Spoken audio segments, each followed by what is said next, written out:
बिस्मिल्लाहिर्रहमानिर्रहीम। ये हमारा 28th लेक्चर है वेव्स एंड ऑसिलेशंस का। और आज जो टॉपिक हम डिस्कस करेंगे उसमें होगा कि how the output of two coupled LC circuits can be estimated, can be judged. उसके लिए हमें एलसी सर्किट्स से जो है वो डील करना होगा और कपल करने होंगे एलसी सर्किट्स। दो एलसी सर्किट्स को आपस में जोड़ना होगा और फिर देखना होगा कि इनकी जो वेव फॉर्म्स हैं वो किस तरह से आउटपुट जो है इस सर्किट की कलेक्टिव जो आउटपुट है वो किस तरह से जो है वो फार्मुलेट कर रही है। तो यहाँ पे जैसा कि हम जानते हैं एलसी सर्किट जो है ऐसा एक सर्किट होगा जिसमें इंडक्टर्स होंगे, जिसमें कैपेसिटर्स होंगे। तो फर्ज कर लेते हैं ये हमारा एक लूप है, ये हमारा एक लूप है जिसको हम लेफ्ट लूप कहेंगे। इसमें कैपेसिटर्स हम देख रहे हैं, ये हमारा एक कैपेसिटर है, ये एक इंडक्टर है।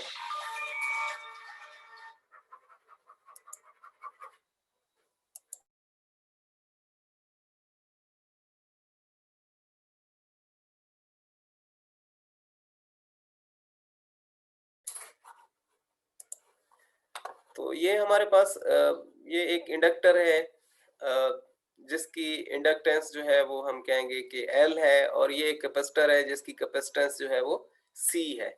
और इसको C1 कैपेसिटर का नाम दे देते हैं। इस पे जो चार्ज स्टोर हो रहा है वो Q1 चार्ज होगा, ठीक है। और हम इसकी जो प्लेट्स हैं उनको साइंस जो है वो असाइन कर देते हैं। कहते हैं कि ये जो लोअर प्लेट है इसकी ये नेगेटिव प्लेट है और जो अपर प्लेट है इसकी वो पॉजिटिव प्लेट है, ठीक है। अब ये दूसरा एक लूप है जिसको हम कहेंगे ये राइट लूप है, ठीक है। इसमें भी हमें एक इंडक्टर नजर आ रहा है, इसकी इंडक्टेंस जो है वो L है, और ये एक कैपेसिटर है, इसको C3 कैपेसिटर कह देते हैं। और इस पे जो चार्ज स्टोर हो रहा है दैट इज Q3। और इसकी जो प्लेट्स हैं, ये लोअर प्लेट जो है नेगेटिव प्लेट है, अपर प्लेट जो है वो पॉजिटिव प्लेट है। क्लियर है बात। अब ये दो लूप्स, एक ये और एक ये, एक लेफ्ट, ये वाला लेफ्ट और दूसरे वाला राइट लूप, ये दोनों हम ज्वाइन कर रहे हैं थ्रू दिस कैपेसिटर। इसके थ्रू हमने क्या किया है, इनको ज्वाइन कर दिया है। अब जब ये ज्वाइन करेंगे और ये कैपेसिटर हम लगाएंगे बीच में इनके, तो ये जो कैपेसिटर होगा इसको C2 कह देते हैं। इसकी लोअर प्लेट नेगेटिव, अपर प्लेट पॉजिटिव, और इस पे जो चार्ज स्टोर हो रहा है दैट इज Q2। अब ये एक चीज याद रखना है कि इसकी इंडक्टेंस और इसकी इंडक्टेंस, दो इंडक्टर्स की इंडक्टेंस L ले रहे हैं, दोनों बराबर है इंडक्टेंसेस। और इन तीनों कैपेसिटर्स की जो कैपेसिटेंसेस हैं वो भी हम सेम ले रहे हैं, C। इसकी कैपेसिटेंस भी C है, इसकी भी C है और इसकी भी C है। ये अलग बात है कि हमने इसको नाम C1 दिया हुआ है, इसको C2 दिया हुआ है और इसको C3 दिया हुआ है। क्लियर है बात। अब हम देखेंगे कि ये जो वोल्टेज है, एक लूप हम कंसीडर करेंगे, पहले ये एक लूप कंसीडर करेंगे, फिर ये एक लूप कंसीडर करेंगे, ठीक है। इसमें इस लूप में जो वोल्टेज है वो किस तरह से हम जो है वो असाइन कर सकते हैं तीन कंपोनेंट्स को। पहला कंपोनेंट हमारा ये है, ये हमारा C1 कैपेसिटर है, ठीक है। और इसकी जो वोल्टेज है वो कह देंगे ये सोर्स वोल्टेज है हमारी, ठीक है। इसकी वोल्टेज क्या होगी, वो होगी Q1/C, charge on this capacitor divided by capacitance of this capacitor. वो जो रेशियो होगी ना वो वोल्टेज देगी इस कैपेसिटर के अक्रॉस। अगर ये सोर्स वोल्टेज है हमारी जिसको Q1/C कह रहे हैं, तो ये डिवाइड हो रही है या ये काज कर रही है दो डेवलपमेंट्स। कहाँ कहाँ, एक यहाँ पे वोल्टेज डेवलप हो रही है, ठीक है, इंडक्टर के अक्रॉस, और दूसरी यहाँ पे डेवलप हो रही है। इस लूप की बात कर रहे हैं अभी हम, ठीक है। अब हम कह सकते हैं कि ये वोल्टेज जो है वो काज कर रही है यहाँ पे वोल्टेज जो अक्रॉस दिस इंडक्टर जो है वो डेवलप हो रही है, और जो इस कैपेसिटर के अक्रॉस डेवलप हो रही है वो बेसिकली ये सोर्स वोल्टेज की वजह से है सारा।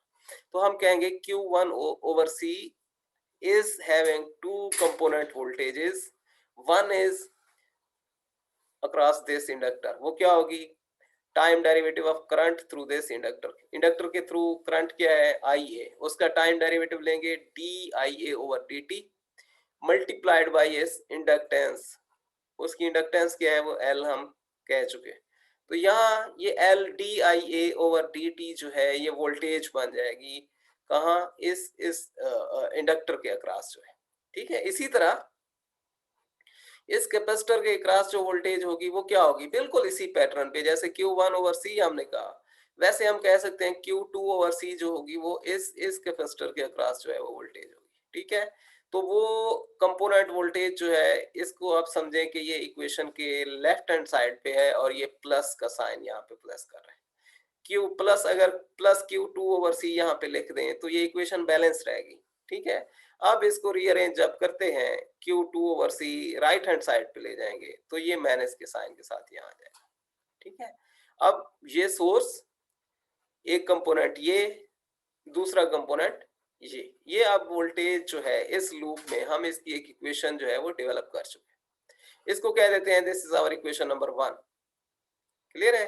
अब आते हैं राइट साइड के लूप पे, ये राइट लूप है जिसको हम एक एलसी सर्किट कह सकते हैं, और जब ये एक एलसी सर्किट राइट लूप वाला इस एलसी सर्किट लेफ्ट लूप वाले एलसी सर्किट से जॉइन करेंगे तो ये टू कपल्ड एलसी सर्किट्स बन जाएंगे, ठीक है।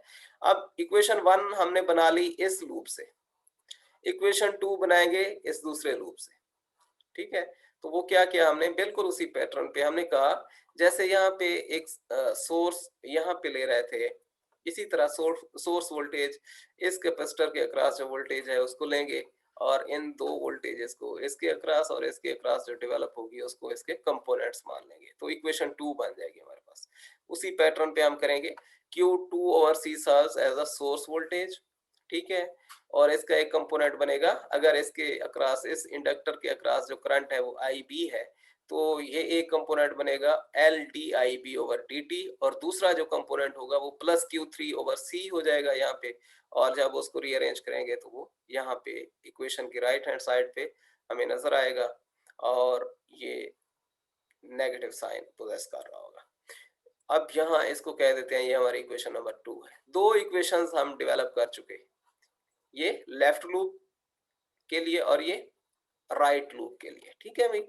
अब हम क्या कहते हैं कि टाइम डेरिवेटिव लेते हैं इक्वेशन 1 का भी और इक्वेशन 2 का भी। टाइम डेरिवेटिव जब लेते हैं तो जो जो पैरामीटर्स फंक्शन ऑफ टाइम होंगे उनका डेरिवेटिव लिया जाएगा, जो कांस्टेंट होंगे वो कोफिशिएंट में लिखे जाएंगे। तो L कांस्टेंट है, इंडक्टर की इंडक्टेंस टाइम का फंक्शन नहीं होती है, सो उसको हम एज इट इज कोफिशिएंट में रहने देंगे, ठीक है।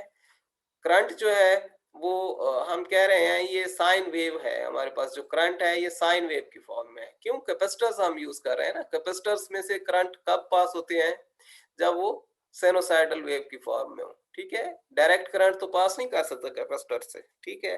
तो अल्टीमेटली अगर IA हम कह रहे हैं कि इस लूप में फ्लो कर रहा है करंट, तो वो अल्टीमेटली अंडरस्टूड है कि ये साइनोसाइडल वेव की फॉर्म में है, ठीक है। ये करंट क्या होगा, साइन वेव की फॉर्म में होगा, अल्टरनेटिंग करंट होगा, DC पास नहीं कर सकता इस सर्किट से, क्लियर है बात। इसी तरह ये यहाँ भी IB जो फ्लो कर रहा है इस लूप में वो भी साइनोसाइडल वेव फॉर्म में होगा। तो जो साइनोसाइडल वेव होती है टाइम का फंक्शन होती है, तो हम कह देते हैं कि ये IB जो है that will be function of time, IA will also be function of time. तो पहली इक्वेशन का हम टाइम डेरिवेटिव लेंगे तो वो क्या देगी, LD² IA ओवर DT², ये लेफ्ट हैंड साइड में मिलेगा। जैसे हमने L को कांस्टेंट माना है टाइम के रेस्पेक्ट, इसी तरह कैपेसिटेंस को भी हम कांस्टेंट मानेंगे, तो वो 1 ओवर C यहाँ लिख देंगे और DQ1 ओवर DT यहाँ लिखेंगे, ठीक है। कैपेसिटर के अक्रॉस जैसे करंट जो है वो फंक्शन ऑफ टाइम है, वैसे हम कह सकते हैं चार्ज की स्टोरेज भी फंक्शन ऑफ टाइम रहेगी, ठीक है। तो DQ1 over DT minus 1 over C DQ2 over DT, ये इक्वेशन 1 पे हमने टाइम डेरिवेटिव लगा दिया, वहां से हमें इक्वेशन 3 मिली। अब इक्वेशन 2 है ये, इस पे टाइम डेरिवेटिव लगाएंगे बिल्कुल इसी पैटर्न में, तो हमें इक्वेशन 4 मिलेगी। वो कैसे मिली, L D square I B over D T square equals 1 over C D Q 2 over D T minus 1 over C D Q 3 over D T. ठीक है, ये इक्वेशन 2 से जब हम इस पर टाइम डेरिवेटिव लगाते हैं तो इक्वेशन 4 हम हासिल करते हैं। ठीक है, अब हम कहते हैं कि एक अजम्पशन हम लेते हैं कि D Q one over D T जो है उसको अगर हम कहें ये Q1 चार्ज स्टोर हो रहा है कैपेसिटर C1 पे। हम कहते हैं कि अगर ये लूप हम कंसीडर कर रहे हैं तो इसमें जो करंट की डायरेक्शन है वो हमने मार्क कर छोड़ी है, ये आई ए इस वेक्टर से हम रिप्रेजेंट कर रहे हैं, इधर को फ्लो कर रहा है। ठीक है, अब जब ये इधर को फ्लो कर रहा है तो हमें ये एक रूल बनाना होगा कि जब करंट किसी कैपेसिटर से पॉजिटिव प्लेट से नेगेटिव प्लेट की तरफ फ्लो कर रहा होगा तो वो पॉजिटिव होगा। ठीक है ना, अगर करंट किसी कैपेसिटर से पास होते हुए डायरेक्टेड है positive plate to negative plate तो वो पॉजिटिव साइन पोजेस करेगा, और अगर किसी कैपेसिटर से negative plate to positive plate जा रहा है तो वो करंट नेगेटिव हम मार्क करेंगे। अब इसको देखें, ये आई ए अगर इधर को डायरेक्टेड है तो ये लूप बन रहा है हमारा। इसका मतलब क्या होगा, इसका मतलब ये होगा कि जब Q2 से ये पास हो रहा है तो ये पॉजिटिव टू नेगेटिव प्लेट आ रहा है करंट, और जब Q1 से पास हो रहा है तो नेगेटिव टू पॉजिटिव जा रहा है ये। ठीक है, अब ये अगर हम इस्टेब्लिश कर सकते हैं बात, तो फिर इसके बाद हमें साइन असाइन करना करंट को इस कैपेसिटर और इस कैपेसिटर के अक्रॉस कोई मुश्किल नहीं है। तो हम कहेंगे Q1 के अक्रॉस जो करंट पास हो रहा है that is dQ1 over dt। ऐसे होता है चार्ज पर यूनिट टाइम। ठीक है ना, charge passing through a point per unit time defines the current. तो वो dQ1 ओवर dt जो होगा वो करंट होगा जो C1 कैपेसिटर के थ्रू पास हो रहा है, और ये क्योंकि नेगेटिव टू पॉजिटिव प्लेट जा रहा है और इसकी मैग्नीट्यूड हमने मेंशन कर दी हुई है, वो कितना है आई ए है, तो ये नेगेटिव साइन के साथ यहाँ पे आ जाएगा। ठीक है, और जो dQ3 ओवर dt होगा ये यहाँ से ये अगर हमारा लूप बन रहा है तो इसमें क्या हो रहा है कि ये Q3 चार्ज वाला जो कैपेसिटर है जिसको C3 कैपेसिटर कहते हैं, इसमें से जब करंट पास हो रहा है that is passing from positive to negative. ठीक है ना, तो ये दो प्लेट्स जो हैं, एक को पॉजिटिव हमने कहा हुआ है दूसरी को नेगेटिव, तो करंट जो डायरेक्टेड है वो पॉजिटिव टू नेगेटिव है। तो यहाँ हम पॉजिटिव साइन देंगे। Q3 चार्ज जब मेंशन करेंगे हम टाइम डेरिवेटिव में, तो यहाँ जो करंट की वैल्यू होगी IB होगी और उसको पॉजिटिव साइन दिया जाएगा। लेकिन यहाँ क्या होगा, जब वही IB यहाँ से पास हो रहा होगा, ये फ्लो बन रहा है, तो इसमें वो negative to positive plate directed होगा। IB will be directed from negative to positive plate. तो इसमें हम इसको क्या करेंगे, नेगेटिव साइन देंगे जब Q2 चार्ज हम कंसीडर करेंगे टाइम डेरिवेटिव में। तो ये चीज यहाँ पे हम अप्लाई करने जा रहे हैं।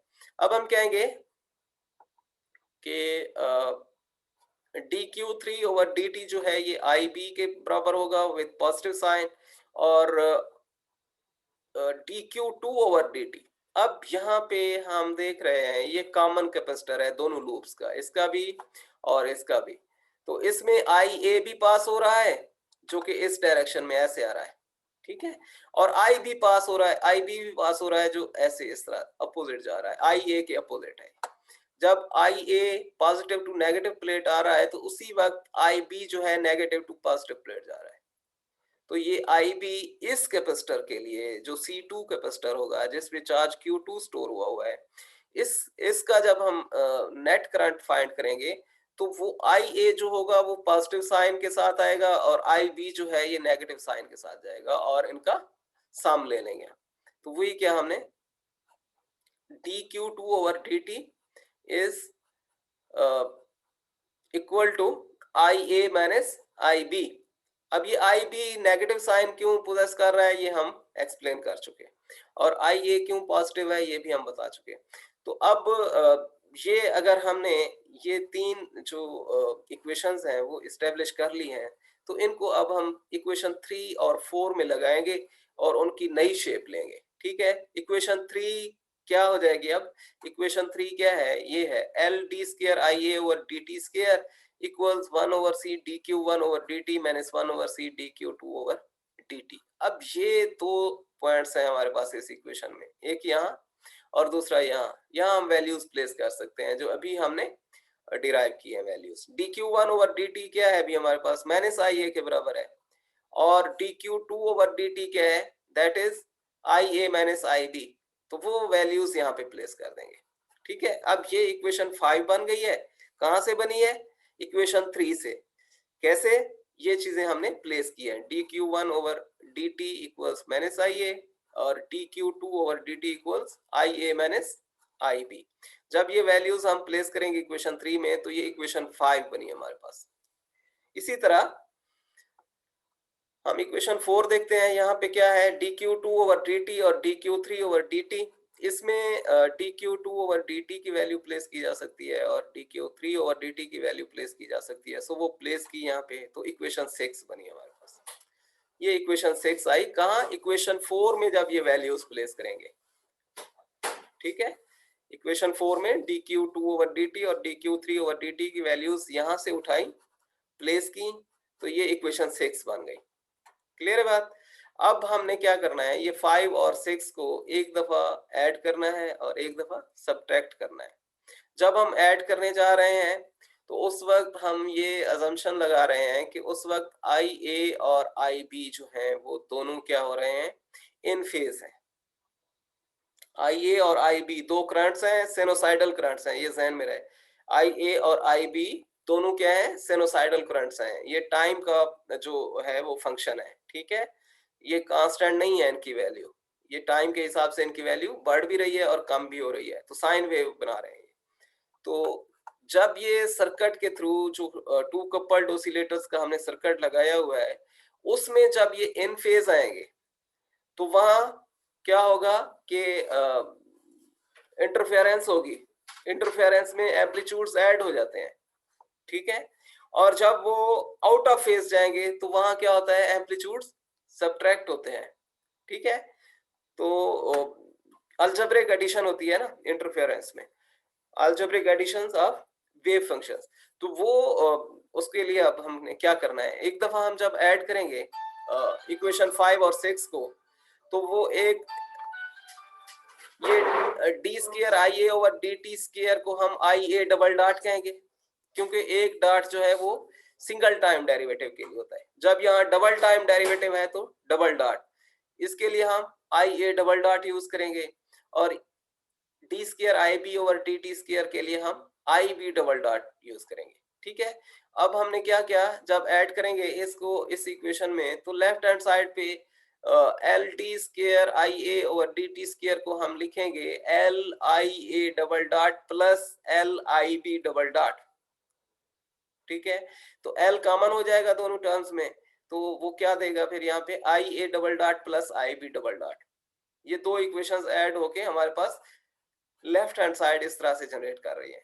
और जब राइट हैंड साइड दोनों इक्वेशंस की ऐड करेंगे तो जो इक्वेशन हमारे पास आएगी वो होगी, यहाँ पे कुछ टर्म्स जो है वो कैंसिल होंगी, कुछ सरवाइव कर जाएंगी, और 1 ओवर सी कॉमन लेंगे तो विद नेगेटिव साइन जो है I A plus I B हमें इस तरह से राइट हैंड साइड पे मिलेगा, जो सम इक्वेशन बनेगी 5 और 6 इक्वेशंस। ठीक है, अब इसको रीअरेंज करना है। क्या करना है? ये इंडक्टेंस है, इसको हम यहाँ पे क्रॉस मल्टीप्लाई करके कैपेसिटेंस के साथ ले आते हैं और फिर ये ऐड कर देते हैं इस लेफ्ट हैंड साइड में। यहाँ जीरो छोड़ जाएगी ये टर्म जो है। तो फिर क्या होगा? यहाँ पे I A double dot plus I B double dot plus 1 over L C into I A plus I B equals 0। ये इक्वेशन 7 बनी। कहाँ से बनी? इक्वेशन 5 और 6 को जब ऐड किया और वहां पे डबल टाइम डेरिवेटिव जो लिए हुए थे वहां पे डबल डॉट्स लगाए हैं विद स्पेसिफाइड सबस्क्रिप्ट्स, जिसमें कहीं पे ए आ रहा था, कहीं पे बी आ रहा था, तो वहां पे हमने ये डबल डॉट के थ्रू जो है इसको शॉर्ट करके लिखा है। ठीक है भाई, अब एक दफा हमने ऐड किया तो इक्वेशन 7 मिली।